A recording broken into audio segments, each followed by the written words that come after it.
முதல் வாசகம் இறைவாக்கினர் யோனா நூலிலிருந்து வாசகம். 2ஆம் முறையாக யோனாவுக்கு ஆண்டவரின் வாக்கு அருளப்பட்டது. அவர், நீ புறப்பட்டு நினிவே மாநகருக்குப் போய், நான் உன்னிடம் சொல்லும் செய்தியை அங்குள்ளோருக்கு அறிவி என்றார். அவ்வாறே யோனா புறப்பட்டு ஆண்டவரது கட்டளைப்படி நினிவேக்குச் சென்றார். நினிவே ஒரு மாபெரும் நகர். அதைக் கடக்க 3 நாள் ஆகும். யோனா நகருக்குள் சென்று ஒரு நாள் முழுதும் நடந்த பின் உரத்த குரலில், இன்னும் 40 நாளில் நினிவே அழைக்கப்படும் என்று அறிவித்தார். நினிவே நகர மக்கள் கடவுளின் செய்தியை நம்பி எல்லாரும் நோன்பிருக்க முடிவு செய்தார்கள். பெரியோர் சிறியோர் அனைவரும் சாக்கு உடை உடுத்திக் கொண்டனர். இந்த செய்தி நினிவே அரசனுக்கு எட்டியது.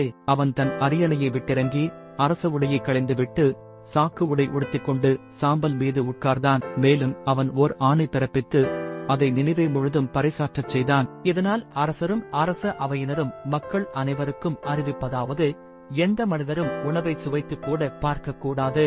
ஆடு மாடு முதலிய விலங்குகளும் தீனி தின்னவோ தண்ணீர் குடிக்கவோ கூடாது. மனிதரும் விலங்குகளும் சாக்கு உடை உடுத்திக் கொண்டிருக்க வேண்டும். ஒவ்வொருவரும் கடவுளை நோக்கி மன்றாட வேண்டும்.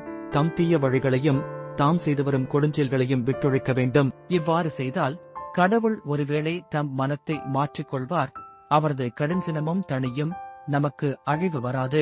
கடவுள் அவர்கள் செய்தது அனைத்தையும் பார்த்தார். அவர்கள் தீய வழிகளினின்று விலகியதை அவர் கண்டு தம் மனத்தை மாற்றிக்கொண்டார். தாம் அவர்கள் மீது அனுப்புவதாகச் சொல்லியிருந்த தண்டனையை அனுப்பவில்லை. ஆண்டவரின் அருள்வாக்கு. இறைவனுக்கு நன்றி. பதிலுரை பாடல். பல்லவி. நொறுங்கிய உள்ளத்தை இறைவா நீர் அவமதிப்பதில்லை. கடவுளே, உமது பேரன்புக்கேற்ப எனக்கு இரங்கும். உமது அளவற்ற இரக்கத்திற்கேற்ப என் குற்றங்களைத் துடைத்தருளும். என் தீவினை முற்றிலும் நீங்கும்படி என்னை கழுவியருளும். என் பாவம் அற்றுப்போகும்படி என்னை தூய்மைப்படுத்தியருளும். பல்லவி. கடவுளே, நொறுங்கிய உள்ளத்தை இறைவா நீர் அவமதிப்பதில்லை. தூயதோர் உள்ளத்தை என்னுள்ளே படைத்தருளும். உறுதி தரும் ஆவியை, புதுப்பிக்கும் ஆவியை என் உள்ளே உருவாக்கியருளும். உமது முன்னிலையிலிருந்து என்னை தள்ளிவிடாதேயும். உமது தூய ஆவியை என்னிடமிருந்து எடுத்து விடாதேயும். பல்லவி. நொறுங்கிய உள்ளத்தை இறைவா நீர் அவமதிப்பதில்லை. ஏனெனில் பலியினால் உம்மை மகிழ்விக்க முடியாது.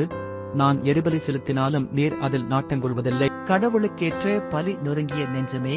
கடவுளே, நொறுங்கிய குற்றமுணர்ந்த உள்ளத்தை நீர் அவமதிப்பதில்லை. பல்லவி. நொறுங்கிய உள்ளத்தை இறைவா நீர் அவமதிப்பதில்லை. நற்செய்திக்கு முன் வசனம். இப்பொழுதாவது உங்கள் முழு இதயத்தோடு என்னிடம் திரும்பி வாருங்கள். ஏனெனில் நாம் அருள் நிறைந்தவர், இரக்கம் மிக்கவர் என்கிறார் ஆண்டவர்.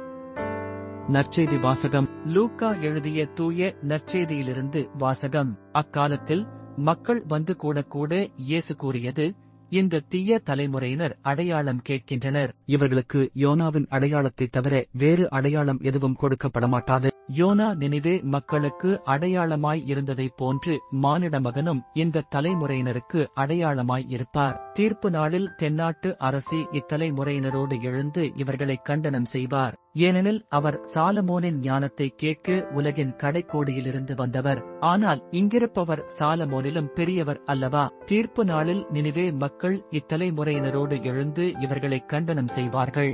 ஏனெனில் யோனா அறிவித்த செய்தியை கேட்டு அவர்கள் மனம் மாறியவர்கள். ஆனால் இங்கிருப்பவர் யோனாவை விட பெரியவர் அல்லவா?